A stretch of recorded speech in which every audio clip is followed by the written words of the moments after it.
Yes, Nithyananda.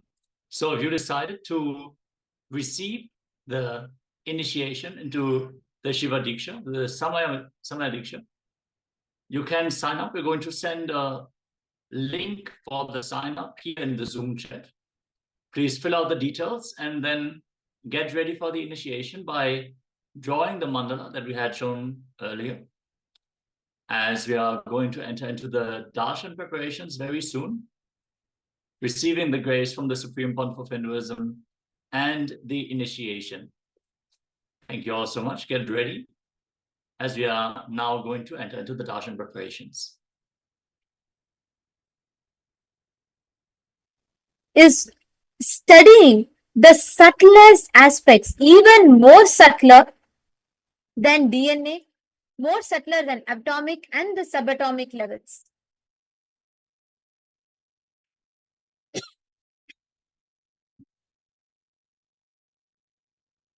Now today, what you're going to be experiencing is something I can't even say it is just in this quantum physics level, because what we are going to be experiencing is way more deeper. It is not just in this level.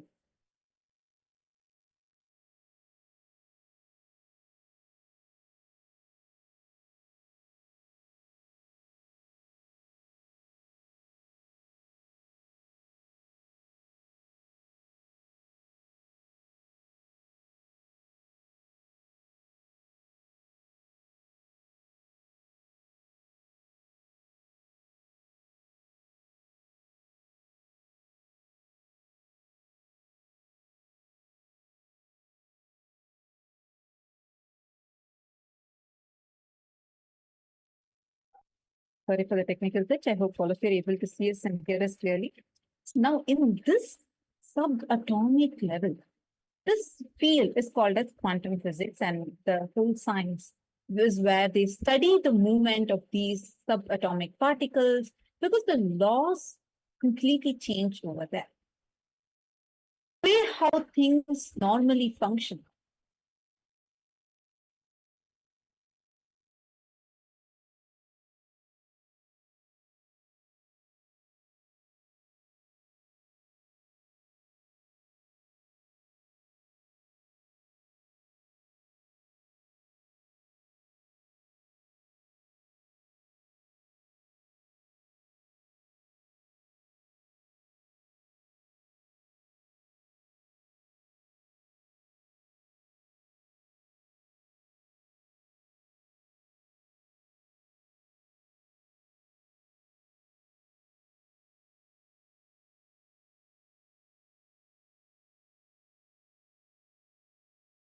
In this subatomic level, the way things function are completely different. And when we understand that, we slowly start to realize the kind of transformation that is possible for us, and how we can harness all these possibilities that are laying without even being tapped into in this quantum world. And all of us have it. I mean, it's the way how things are functioning, the subtlest levels. Scientists are baffled about it. They don't know what to call it as, how to term it as, and there is a lot of debates that are ongoing about this. But today we are going to tap a little into this and understand how this functions. Now, just take a moment, and I request all of you to visualize this.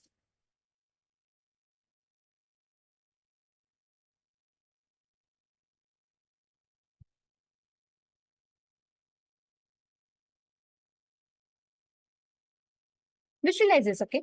For instance, let's say you have a ball, and let's say you aim at goal B and throw the ball towards it.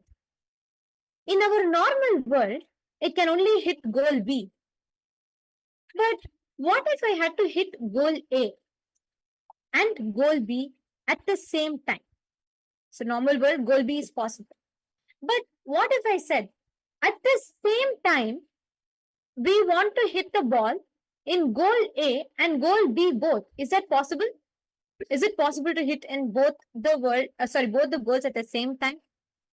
Well, this seemingly impossible task seems to be how the subatomic particles in the quantum world behave. And which is what Swamiji explains as how simultaneously, spontaneously, synergetically it can happen. And this concept is baffling the scientists because the scientific results are showing again and again that at the same time, things are able to be in multiple places, like omnipresence is happening. Things are able to even travel back in time. Suddenly, with the interference of something, the results is changing. Just by an observer being there, the results are changing. When the observer is not there, the results are becoming different. Like this, various different researchers, experiments baffles the scientists, and they call this as spooky action in the dark. But because this field holds so much of immense possibility, this is a field that is still being researched upon. Even now, the scientists are amazed by the capacity and capability that this field has put. If scientists can understand how these weird things work, they'll be able to put them to use in our everyday world, revolutionizing modern computing and perhaps even allowing us to communicate across the cosmos instantly. The key to making these miracles come true is a process called quantum entanglement, and scientists are already harnessing this astounding discovery for both civilian and military purposes. In quantum physics, what happens to an object over here can instantly affect an object over here, and over here could be millions of miles away. This is how it works. When two subatomic particles interact, they can become entangled. That means their spin, position, or other properties become linked through a process unknown to modern science. If you then make a measurement of one of the particles, then that instantaneously determines what the behavior of the other particle should be. And when the experiment is done, it's found that indeed the other particle's quantum state is exactly determined once you've made a measurement of the partner particle's quantum state.